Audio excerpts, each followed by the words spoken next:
මං කියනවා ලෝ ඉතින් මාර වැඩක් වුණා කියනවකෝ. පොඩක් ඉන්නව කතාව පටන් ගන්න. දැන් ඉතින් හරියද? දැන් අපේ සැලුන් එකේ වැඩකට මම ගියා මේ කොහෙද? මමයි අපේ අයියයි සැලුන් අයියෝ නානවනේ හානවා. මේ ලෝයගේ ගෙදරට ගියා. හරිද? ලෝයගේ ගෙදරට යද්දිපා මට පේනවා මේ ටිකක් එහාට ලස්සන ගෙවල් ටිකක් තිබ්බා. ඒ යාම්බන් ඒ ගාවින් එන්න හිතෙන්නේ නැහැ. ඒ තරම් ලස්සන ගෙවල් ටික දැක්කම බත් කන්න පුළුවන්. එතන බිම දාගෙන. හරි කොහොම හරි. අර ගොල්ලෝ ලෝය ඇවිල්ලා ගේට්ටුව අරින්න කලින් මං ගියා නිකන් පොඩ්ඩක් පල්ලෙහාට. ඒ කියන්නේ ලෝයගේ ගේ පිටිපස්සට වගේ. ඉහිලෙවලා නිකන් බලද්දි ලස්සන ගල් වලින් වෙගෙන මේව තියෙන්නේ කඩු ගල් වලින් හදපු ගෙයක් තිබ්බා. එතනින් එනවා බං දැකලා පුරුදු ඩයල් එකක්. හරිද? අම්ම මොකද කරේ? මම බැලුවා. අම්මට උඩු ජේකෙඩි අංකල්. ජේකෙඩි අංකල් කියන්නේ බං දැන් අපේ ගෙවල් තියෙන්නේ. අපේ ගෙවල් පටන් ගන්න ගෙවල් තියෙන්නේ ගොඩක් එහා කියලා හිටන්නකො ටවුන් හෝල් එකේ වගේ කියලා. ඒ ටවුන් හෝල් එක පටන් ගන්න තැන ඉඳන් හෙළ යායක් ඉස්සරේ අංකල්ට ඉඩම් තිබ්බා. එකපාරට ඒගොල්ලෝ ඉතින් ගෙවල් විකුණලා දාලා ගියා. මට ජේකෙඩි අංකල්. ඒ ඉඩම් වල අයිති අංකල්. හරිද? මං ඊට පස්සේ අම්මට ජේකෙඩි අංකල් කිව්වා. කවුද කියලා ඇහුවා. මං කිව්වා මං අහවලාගේ දුව කියලා. ඒ කිව්වට පස්සේ අම්මා දැක්ක කල් මම අඳුරුවෙත් නෑනේ කිව්වා. ඒ කීරිවල්ලා බං දැන් මාත් එක්ක ආගිය දොරටු ඕ කතා කර කර ඉඳලා එකපාරට බං එතන ලයිට් කණුවක් තියෙනවා. හරිද? ලයිට් කණුවේ පතු සුද්ද මලක් ඇහුවා.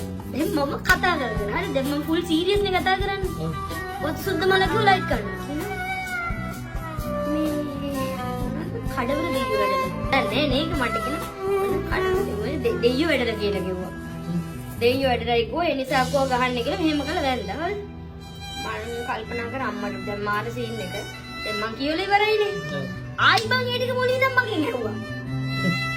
එතකොට මේ අපේ අයියා ළමයි පේන්න හිටියෙත් නැහැ.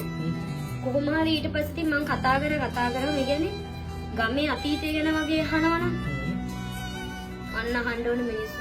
ඒත් බං දැන් අපි හිතනවා ට්‍රැක් කියලා. ඒ කියන්නේ වයස වැඩිනේ. ට්‍රැක් මාත් නෙමෙයි. අර එයාට ශනික කියන එක මතක නැහැ. විස්තර දැනගන්න බං මම ඔක්කොම හැල්ල දිගෑරියා. එයා කියනවා පරයි හදපුවද අරයද මෙයාද ඔක්කොම මං කෝ අංකල් ගොදුපුර භාගයට භාගයක් දැන් මැරිලා කිව්වා. අංකලුත් පිට ඉන්න හන්ද තමයි කොහොමද ඉන්නේ ජීවත් වෙලා ඉන්නේ. මොකද මේ භාගයට භාගයක් බං මැරිලා. ඔබ කියන්නේ පස්සේ තමයි අනේ මම මට ඉතින් යද්දිත් මං ඉතින් මාසාවෙන් බලාගෙන හිටියා. මම ඔක්කොම හැල්ල දිගට කියාගෙන ගියා. ඉන්න රෙදිත් ගලවන්න ඕනේ රෙදි කට්ටියගේ ගැලෙව්වා අංකල් එක්ක. බයින්ඩ් ඕනේ උන්ටත් ඔක්කොම බැන්නා. ආයි බං අංකල් දෙවෙනි පාර හදි තමයි මට ක්ලික් වුණේ මේ අංකල් වුණේ අංකල් දෙයියෝ වැඩලා කියලා ලයිට් කනුවේ මලකුත් ගැහුවා. එකම ආයි අහනවා. ඔබ හිතාමු එතකොට මගේ මානසිකත්වය කොහොමද කියලා. එතකොට මං කල්පනා කරා මට ට්‍රැක් කියලා. එලා වැඩක් නෑ උයි මට වෙන වැඩ. මං